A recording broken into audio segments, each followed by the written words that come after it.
Hello friends, আজকে বানাবো চিচিঙ্গে দিয়ে পোস্ত।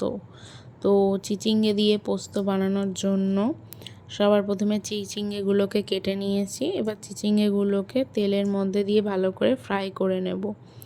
নিয়ে তুলে রেখেছি। একটা কড়ার মধ্যে সর্ষের তেল দিয়েছি, দিয়ে তার মধ্যে দিয়েছি শুকনো লঙ্কা, তেজপাতা আর কালো জিরে ও সাদা জিরে ফোড়ন দিয়ে এর মধ্যে দেব কুচনো পেঁয়াজ আর কাঁচা লঙ্কা দিয়ে ভালো করে পেঁয়াজটাকে ফ্রাই হতে দেব।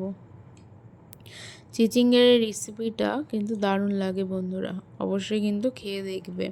আর কারা কারা খেয়েছো অবশ্যই আমাকে কিন্তু কমেন্টে জানাবে।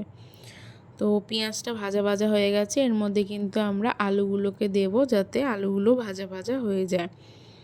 এর মধ্যে দিয়ে দিচ্ছি হলুদ গুঁড়ো, দিচ্ছি লবণ আর দিচ্ছি টমেটো, দিয়ে ভালো করে কষিয়ে নেব মশলাটার সাথে যাতে টমেটোগুলো গলে যায়।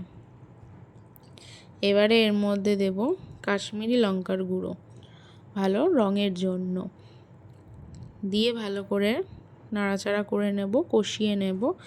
নিয়ে এর মধ্যে যে ভেজে রাখা চিচিঙ্গাগুলো ছিল ওইগুলো কিন্তু দিয়ে দেব। দিয়ে ভালো করে মশলা আলুর সাথে চিচিঙ্গাটাকে কষিয়ে নেব।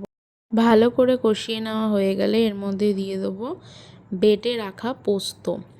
তো পোস্ত বাটাটা দিয়ে দেবো, দিয়ে ভালো করে আবার একটু কষিয়ে নেব যাতে পোস্তটাও মশলা সাথে ভালো করে সবজির সাথে মিক্স হয়ে যায়।